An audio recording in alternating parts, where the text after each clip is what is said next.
இனிய மாலை வணக்கம் நமது குழுவை சார்ந்த அனைவருக்கும்.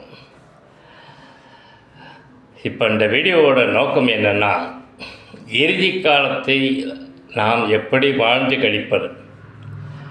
ஞாபக மறதிகள் அதிகம் தொடுகின்ற காலம் இது, இந்த 60 வயது மேலே. அதனால் வீட்டில் நிறைய கவர் வாங்கி வச்சிங்க, இந்தந்த கவரில் இதெல்லாம் இருக்குதுன்னு எழுதி வச்சிங்க. பொருட்களை நினைவுபடுத்தும்படியானதை வச்சிங்க. பத்திரம்லாம் தனியாக இருக்குதுன்னு எழுதி வச்சிங்க. பாஸ்புக்கு கவர்னால் அதை தனியாக எழுதி வச்சிங்க. ரொம்ப ரொம்ப முக்கியமானது.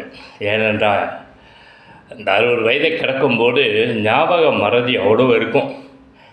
நான்லாம் என்னென்னே ஞாபக மறதியில் தவிக்கிறேன். 1 ஹவருக்கு முன்னாடி பேசாதே மறந்து போகுது.